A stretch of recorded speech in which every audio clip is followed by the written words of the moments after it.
তত্ত্বাবধায়ক সরকার ব্যবস্থা নিয়ে কার্যকর সমাধান চায় আপিল বিভাগ।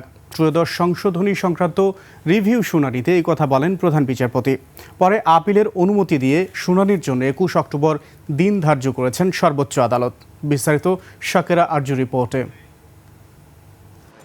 ওয়ালটন এখন দেশের সীমানা পেরিয়ে পৌঁছে গিয়েছে ৫০টিরও বেশি দেশে। ওয়ালটন, ঘরে ঘরে, বিশ্বজুড়ে। ২০১১ সালের ১০ মে নির্বাচনকালীন তত্ত্বাবধায়ক সরকার ব্যবস্থা বাতিল করে রায় ঘোষণা করে আপিল বিভাগ।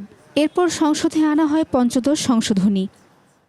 আওয়ামী লীগের অধীনে হয় ৩টি নির্বাচন, যার নিরপেক্ষতা নিয়ে প্রশ্ন ওঠে দেশ বিদেশে। ৫ আগস্টের পট পরিবর্তনের পর তত্ত্বাবধায়ক সরকার ব্যবস্থা ফেরাতে আইনি লড়াই শুরু করে বিএনপি, জামাত সহ কয়েকটি পক্ষ। দুদিন শুনানি শেষে আপিলের অনুমতি দেন সর্বোচ্চ আদালত।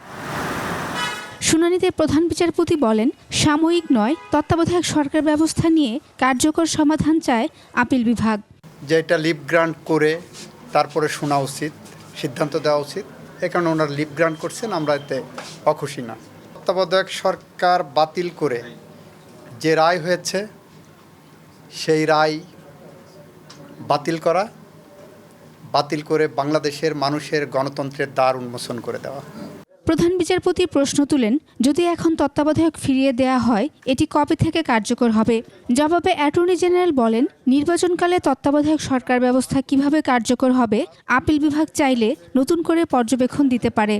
প্রধান বিচারপতি মনে করেন একটা কার্যকর সমাধান হওয়া উচিত, আমরাও মনে করি এটা একটা কার্যকর সমাধান হওয়া উচিত। কারণ আমরা চাই না বাংলাদেশের মানুষের ভোটের অধিকার প্রতিষ্ঠার জন্য আর কোনো মায়ের বুক খালি হোক। ইন্টারিম গভর্নমেন্ট তো সারা জীবন থাকবেন না। আমরা বাংলাদেশের মানুষের দীর্ঘস্থায়ী গণতান্ত্রিক পথে নেওয়ার জন্য তত্ত্বাবধায়ক সরকারে ফিরে যেতে চাই। বিএনপি, জামাত সহ আবেদনকারীদের আইনজীবীরা বলছেন, তত্ত্বাবধায়ক সরকার ফিরলে সুসংহত হবে দেশের গণতন্ত্র। এই বিপ্লবের কারণেই শেখ হাসিনা আরও দীর্ঘদিন ক্ষমতায় থাকার জন্য তিনি চেষ্টা করেছিলেন। সেই চেষ্টাটা বাস্তবায়ন করার জন্য তিনি সাবেক প্রধান বিচারপতিকে দায়িত্ব দিয়েছিলেন। আমরা আশা করি যে ত্রয়োদশ সংশোধনী মামলার আপিল বিভাগের রায়টা বাতিল হবে। যে শর্ট অর্ডার দেওয়া হয়েছে, 16 মাস পরে লং অর্ডারে শর্ট অর্ডার পরিবর্তন করে ফেলা হয়েছে।